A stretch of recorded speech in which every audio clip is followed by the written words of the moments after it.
Okay, so ever heard of a case that just makes you stop and think, whoa, how could this happen? Yeah, This is one of those. I'd say so. Mary Bell, 10 years old, 10. 2 murders, England.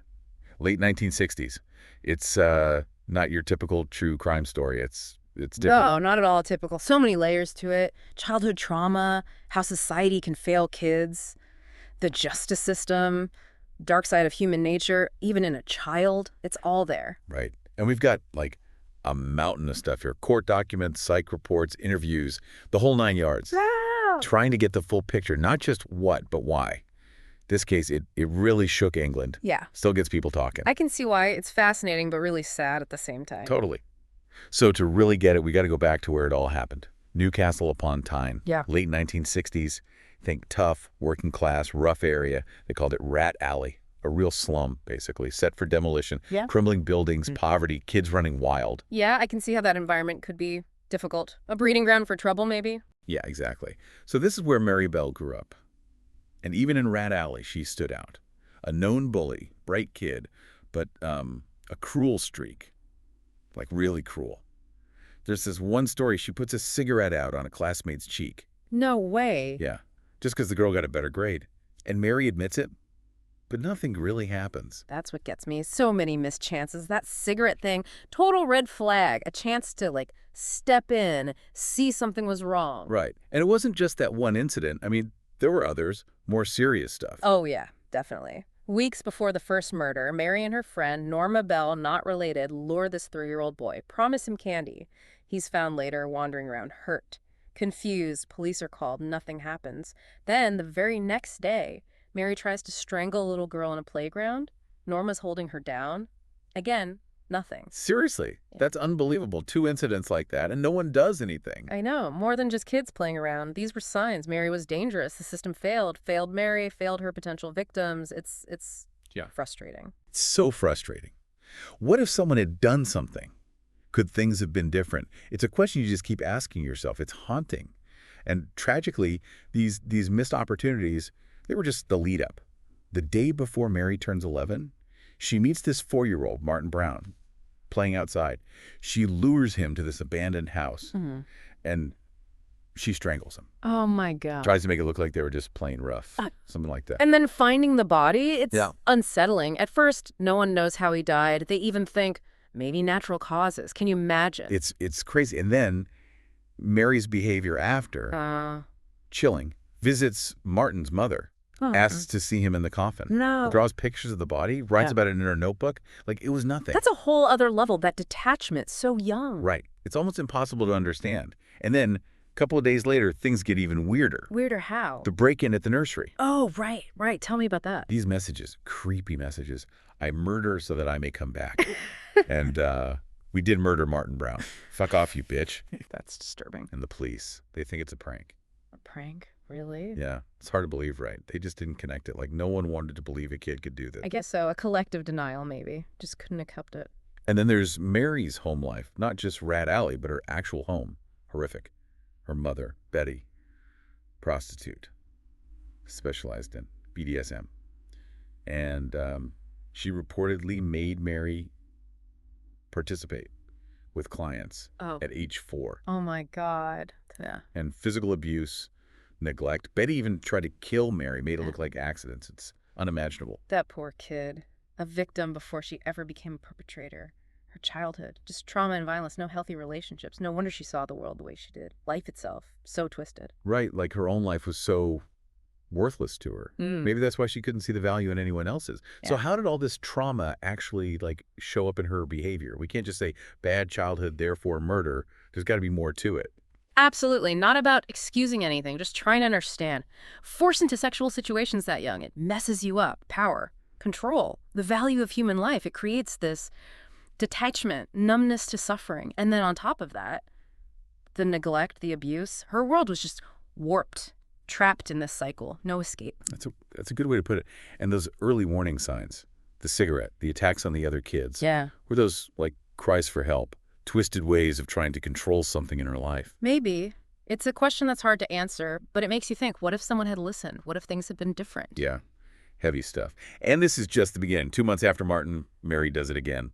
And it gets worse. Oh, God. Worse how?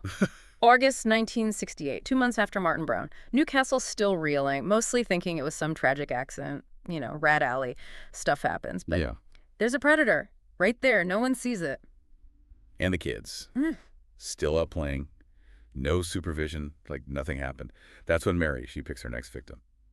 Brian Howe. 4 years old.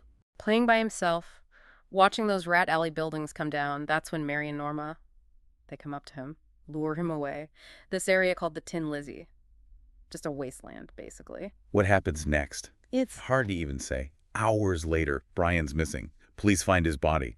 Not just dead. Strangled, legs cut, calves punctured, tried to cut off his penis, and a letter M carved into his stomach. brutal. Just brutal for a kid to do that. That M, a signature almost, like she wanted to mark him. Yeah, it's chilling. Yeah. That M.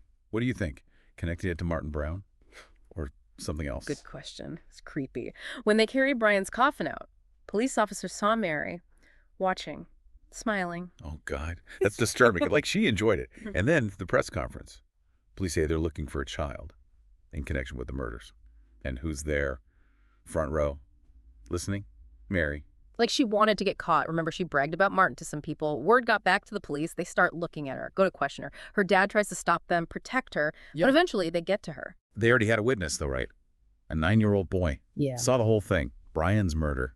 That poor kid. Seen something like that. Awful. And even with the witness, Mary denies it all, asks for a solicitor. Can you believe it? That's smart for a 10-year-old. Yeah. She knew what she was doing, but the evidence, it was there. The notes from the nursery, after Martin, and her school notebook, a drawing of Martin's body with the word tablet next to it. That tablet detail. They kept it quiet, right? So the police knew they had her. Yeah, big break. And then there's Norma, Mary's friend. She cracks, admits to being there for Brian. Says it was Mary's idea. Mary was in charge. Norma just followed, easily led. So eyewitness. Notes, drawings, matching fibers, and now someone saying Mary did it. It's a lot. It is. August 8th, 1968. Just weeks after Brian. Mary Bell, charged with murder, 10 years old, 2 counts of murder, shook the whole country. A reminder, darkness can be anywhere, even in a child. The trial itself, its story in itself, really shows you who Mary was. 9 days. And Mary's behavior, almost as shocking as the murders. Detached, nonchalant, even witty sometimes, dancing around, asking for candy, like she was bored, didn't get it. The seriousness of it all. It's hard to imagine. Brutal murders. Yeah. And this carefree kid in the courtroom.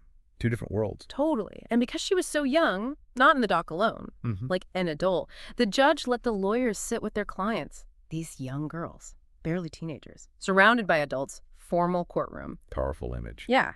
Highlighted how unusual this all was. The prosecution, Rudolph Lyons, they built a good case, linked the murders, analyzed the notes, the drawings, forensic evidence, brought in psychiatrists, examined Mary. What did they say? The psychiatrist. Psychopathic personality disorder. Psychopathy, it's complicated, but basically very little empathy, remorse. They said she knew right from wrong, but didn't feel it. Knew it but didn't feel it. That's Yep. scary. Yeah.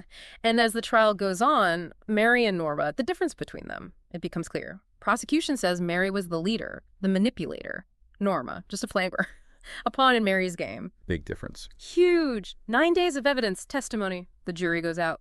5 hours. They come back. Norma, acquitted. Manslaughter, they thought she was. Simple-minded, not fully responsible. Mary, guilty. Manslaughter. Not murder. Indefinite detention. Manslaughter, not murder. Why? The jury, they didn't know about Mary's life. The abuse, the neglect, the prostitution. They just saw what was in court. A cold, calculating kid, no remorse. That's a huge piece missing. Makes you wonder, would it have been different if they knew? Still manslaughter. Or would they have seen her as more of a victim? Who knows? Raises questions. Culpability. How much does someone's background matter? The verdict. It was controversial. Some people, outraged, wanted harsher punishment. Others, especially Newcastle, they felt bad for Mary. Couldn't reconcile the crime with the kid. Right. Horrible what she did. But they knew her life. They saw her as a victim too. Believed in rehabilitation. So where did she go? Red Bank. Juvenile institution. First 6 years. And get this. Only girl there. 22 boys. And Mary. Wow. That's isolating. Just her and all those boys. Yeah. Psychological impact. Isolation. And the weight of what she did. Tough. And the rehabilitation. Reports say she still denied everything. Blamed others. There's a letter Yeah. to her mother, Betty, begging her to confess. so Mary could go free. Heartbreaking. This little girl, Yeah. so messed up, still thinking she wasn't responsible. Heartbreak, rehabilitating someone who maybe can't feel empathy. Mary's case, it's extreme, but it makes you think.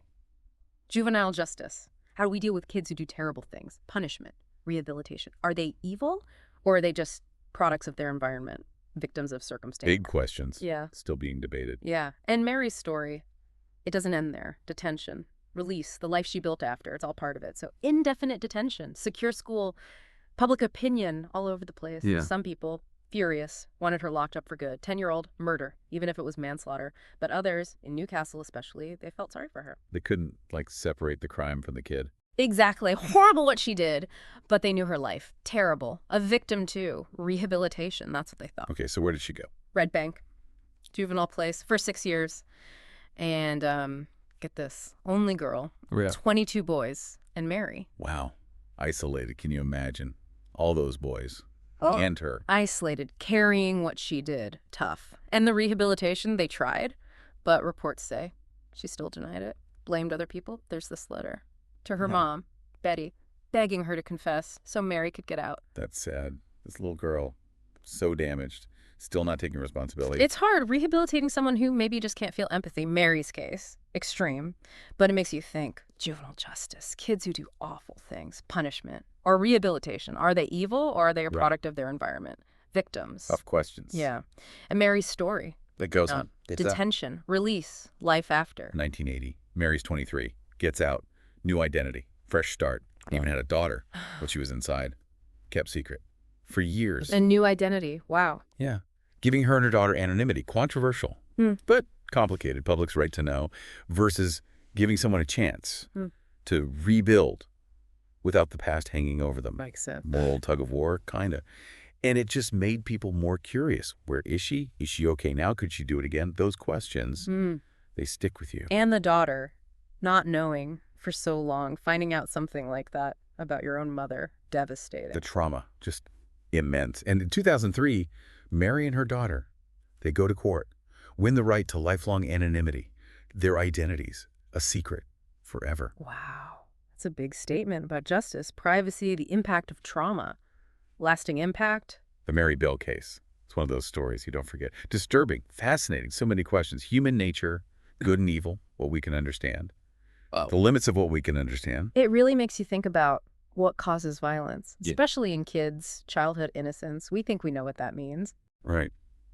Wrapping up this deep dive, I keep thinking, how much is society responsible? When a kid like Mary does something so horrific, what could have been different? What can we learn to stop it from happening again? Heavy question, but important to think about. Important to think about. Thanks for joining us for this deep dive. It's one that'll probably stick with us for a while, and hopefully it'll stick with you too. Get you thinking, get you asking those tough questions, because that's how we learn. That's how we grow.